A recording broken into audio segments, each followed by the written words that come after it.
देखिए, जिस जमाने में लोग सोशल मीडिया के माध्यम से वायरल होने में विश्वास रखते हैं, विवाद के बहाने कंट्रोवर्सी में रहना चाहते हैं, ऐड लगाकर अपने गानों पर व्यूज बढ़वाते हैं, लाइव आकर अपने गानों का प्रमोशन करते हैं, नया फिल्म या गाना लाने से पहले सोशल मीडिया पर माहौल बनाते हैं, चुन चुनकर मीडिया चैनल्स को इंटरव्यू देते हैं, पैसे कमाने के लिए स्टेज शोज करते हैं। उस जमाने में भी नीलकमल सिंह ऐसा गायक बनकर उभरते हैं जो विवादों से कोसों दूर रहते हैं, अपने गानों और अपने फिल्मों के लिए कभी लाइव भी नहीं आते हैं।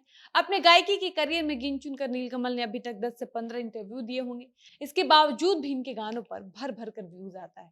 नीलकमल सिंह की गायकी इतनी शानदार है कि इनको अपने गानों पर ऐड लगवाने की कोई जरूरत ही नहीं है। कारण ये भी है कि नीलकमल के गानों के बोल बाकी कलाकारों से बिल्कुल अलग रहते हैं। इनके गानों का भाव, गानों का कॉन्सेप्ट, इनका डांसिंग स्टाइल, इनका ड्रेसिंग सेंस एकदम हटकर रहता है। इसलिए नीलकमल की लोकप्रियता युवाओं के बीच काफी ज्यादा है और इनके गानों को लोग इतना ज्यादा पसंद करते हैं कि इनका एक गाना महीने के अंदर 100 मिलियन व्यूज लेकर आता है। और ऐसे जाने कितने गाने हैं नीलकमल के जिन पर भर भर कर मिलियन व्यूज महीने के अंदर आ जाता है।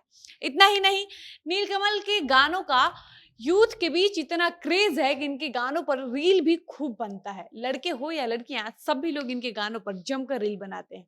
बाकी ये सच है कि नीलकमल सिंह एक सीखे हुए कलाकार हैं जिनको संगीत की समझ है, जिन्होंने गायकी सीखा है। और ये बात खुद खेसारी लाल यादव ने अपने मुंह से कहा है, जबकि खेसारी कितने बड़े स्टार हैं लेकिन वो नीलकमल के आगे कहते हैं कि मैं कुछ भी नहीं गाता हूँ, मुझे गाना गाने नहीं आता है। नीलकमल सिंह मेरे से बहुत ज्यादा शानदार गाते हैं, ये एक सीखे हुए गायक हैं, इनको गायकी की समझ है। लेकिन क्या आपको पता है कि जो नीलकमल आज युवाओं की पहली पसंद बने हुए हैं, वो नीलकमल अपने संघर्ष के दिनों में डिप्रेशन के शिकार रह चुके हैं। क्या आप जानते हैं कि नीलकमल सिंह के जीवन में एक वक्त ऐसा भी आया था जब उनकी आवाज चली गई थी, उन्होंने गाना गाना बंद कर दिया था?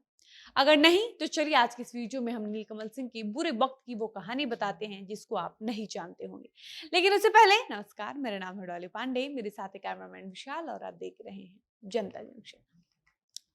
देखिए, खेसारी के फैंस में वो ताकत जरूर है कि वो अपने स्टार को और उनके गानों को इतना भर भर कर प्यार देते हैं कि खेसारी के गाने ट्रेंड करने लगते हैं।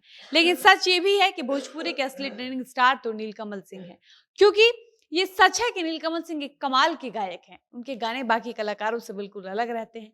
नीलकमल सिंह खुद ये बात कहते भी हैं कि वो ऐसे लिरिक्स पर काम करना चाहते हैं जो औरों से बिल्कुल अलग रहता है। यही कारण है कि आज तक नीलकमल सिंह पर किसी ने गाना चोरी करने का आरोप भी नहीं लगाया है, क्योंकि नीलकमल सिंह जो गाते हैं वो अपने अंदाज में गाते हैं, अपने अंदाज का गाते हैं। वो किसी के गाने का बोल कहीं से चुराते नहीं हैं, इसलिए वो गाना चोरी करने के विवाद से भी कोसों दूर रहते हैं। नीलकमल सिंह बाकी लोगों की तरह बहुत ज्यादा इंटरव्यू नहीं देते हैं, इसलिए नीलकमल सिंह के चाहने वाले नीलकमल सिंह के जीवन के बाकी पहलुओं के बारे में नहीं जानते हैं। लेकिन हम आपको बता दें कि नीलकमल सिंह के जीवन में एक वक्त ऐसा आया था जब वो डिप्रेशन में चले गए थे। नीलकमल सिंह ने गाना गाना बंद कर दिया था, उनकी आवाज चली गई थी और ये बात साल 2009 की है। नीलकमल सिंह ने अपने 2 साल पुराने एक इंटरव्यू में बताया है कि मैंने 2004 से गाना गाना शुरू किया था। यानी नीलकमल के करियर की शुरुआत 2004 से हो गई थी। 2009 में नीलकमल बताते हैं कि वो एक 2009 में वो पटना में एक नेता द्वारा आयोजित स्टेज प्रोग्राम में गाना गा रहे थे, रात में प्रोग्राम कर रहे थे। उस वक्त मुझे अचानक से पता चला कि मेरे छोटे भाई की तबीयत बहुत खराब थी, जिनका नाम संजीव कमल था। नीलकमल का छोटे भाई का नाम संजीव कमल था, जिनकी तबीयत बहुत ज्यादा खराब थी। नीलकमल बताते हैं कि उसकी बॉडी पर पूरा काला निशान पड़ गया था, बार बार उसका दांत लग रहा था। अब ये सब सुनने के बाद प्रोग्राम करने में मेरा मन नहीं लग रहा था। मैं घर आना चाहता था, अपने भाई के पास उसको देखना चाहता था, उससे मिलना चाहता था। चूंकि मैं प्रोग्राम में था और मैंने प्रोग्राम के पैसे ले लिए थे, इसलिए मैं बीच में प्रोग्राम छोड़ भी नहीं सकता था। और बीच में प्रोग्राम छोड़ना कहीं से ठीक भी नहीं होता, क्योंकि आयोजक के साथ साथ नीलकमल के दर्शक भी काफी नाराज हो जाते। और चूंकि एक कलाकार के लिए उनके दर्शक ही उनके भगवान होते हैं, इसलिए नीलकमल अपने भगवान रूपी दर्शक को नाराज करना नहीं चाहते थे। इसलिए नीलकमल बताते हैं कि मैं चाह कर भी घर नहीं आ पा रहा था। लेकिन 1-2 गाना गाने के बाद मेरा प्रोग्राम करने में मन नहीं लग रहा था। मैं जल्दी-जल्दी घर आया और जब तक मैं घर आ पहुंचा तब तक मेरा भाई खत्म हो चुका था। आपको बता दें कि नीलकमल सिंह जब ये वाकया यूट्यूबर को सुना रहे थे, उस वक्त वो कैमरा के सामने फूट-फूट कर रोने लगते हैं। इतना ही नहीं, नीलकमल सिंह अपने भाई के देहांत की 12 साल बाद इस वाकया को पहली बार कैमरा के सामने सुनाए थे। और जब नीलकमल सिंह ये वाकया सुना रहे थे, उस वक्त तो इतने इमोशनल हो गए थे, उस घटना को याद करके वो इतना रोने लगे थे कि उनको बीच में ही रोकना पड़ा था। बाकी नीलकमल सिंह जिस तरह से अपने भाई की मृत्यु के 12 साल बाद भी अपने भाई को लेकर इमोशनल होते हैं, कैमरा के सामने रोने लगते हैं, उससे ये साबित होता है कि नीलकमल सिंह अपने छोटे भाई से कितना प्यार करते थे।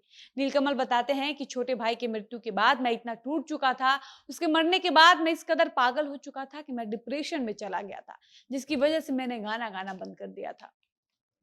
नीलकमल बताते हैं कि मेरी आवाज़ चली गई थी, मेरा आवाज़ काम करना बंद कर दिया था, लेकिन धीरे-धीरे करके मैं इस ट्रॉमा से खुद को बाहर लाया। मैंने खुद को बहुत सँभाला, खुद को बहुत हिम्मत दिया, क्योंकि मेरी ऑडियंस थी जो मेरी इंतज़ार कर रही थी, इसलिए मुझे एक बार फिर से कमबैक करना पड़ा और अब जाकर मैं आप सबके बीच इतना लोकप्रिय हो पाया। नीलकमल बताते हैं कि उस घटना ने मुझे अंदर से तोड़ दिया था, मैं इतना टूट चुका था कि मैं ये सोच लिया था कि अब मैं गायकी नहीं करूँगा और बीच में मैंने इसीलिए गाना गाना भी बंद कर दिया था। बाकी आपको नीलकमल सिंह बाकी आपको नीलकमल सिंह के जीवन से जुड़ी ये नई कहानी कैसी लगी? अपनी राय कमेंट बॉक्स में ज़रूर बताइएगा। फिलहाल वीडियो को समाप्त करते हैं, मिलते हैं नए वीडियो में। धन्यवाद।